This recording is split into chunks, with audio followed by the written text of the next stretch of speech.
nih gimana Mas? Nah, kalau isu bagaimana kita menahannya? Tapi sebuah keniscayaan nggak Mas? Hah? Mas menurut Pas sebuah keniscayaan nggak Mas? Dalam waktu dekat ini akan ada evaluasi terhadap Enggak, kan begini. Kalau berkenaan dengan masalah kabinet atau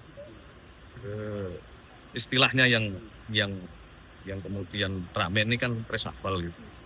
Bahwa yang perlu dipahami, masalah kabinet ini kan hak prerogatif dari Bapak Presiden. Dan kemudian Bapak Presiden tentu setiap hari melakukan evaluasi dalam tanda kutip ya.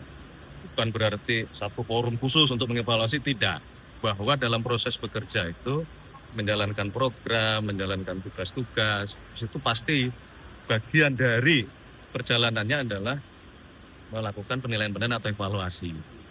Nah, bila mana kemudian Bapak Presiden misalnya merasa perlu melakukan perbaikan atau perlu melakukan pergantian, ya itu sepenuhnya beliau yang tahu, karena beliau lah yang sehari-hari memonitor seluruh kinerja dari para pembantunya di kabinet. Tapi ada menteri wakil menteri nggak yang kinerjanya yang dianggap belum memuaskan sama Sejauh ini, makanya kalau ada isu ya, kalau namanya isu atau gosip ya.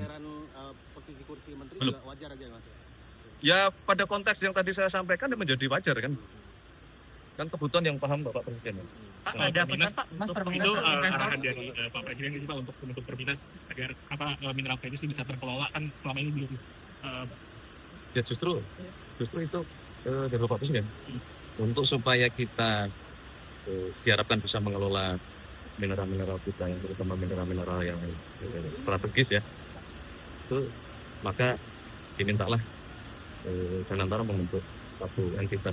Pertimbangannya apa sih Mas? Kenapa nggak menggunakan main ID dan kata-kata usaha? Ada yang lain ya? Apa yang Ya, pasti ada pertimbangan. Iya. Ada alasan kali Pak untuk Jadi itu tadi. Mengalami mineral kritis ya. Karena belum ada lagi. Apalagi yang harus kita jelaskan itu. 28%. Kan sederhana aja nih kan. Mineral banyak, ya. Sudah ada yang dikelola, sudah ada perusahaan. Ini khusus yang gitu. Ini udah ada ini belum jelas ya total di tambang-tambang mana. Sudah dong. Nah, Yusi Mas kan baru kawan baru Martabe itu. Karena strategis tadi nggak perlu diomong. Kalau mandatnya beda nggak Pak antara Perminas dan Main ID? Hah? Kalau mandatnya ada bedanya nggak Pak antara Perminas dan Main ID? Mandat apa nih? Misalnya ini fokus pada bahan apa? Iya pasti tuh, pasti beda. Oh, udah ada pertemuan belum sih antara pemerintah dengan tambang Martabe atau Hah? pengelola tambang Martabe atau 28 perusahaan-perusahaan lainnya sebenarnya? Ya sudah tuh, kalau belum bertemu gimana mau dicabutnya Pak? Gimana masa kita belum ke lapangan, kita belum bertemu, kita belum cek, belum audit langsung di itu kan nggak bisa. Tambang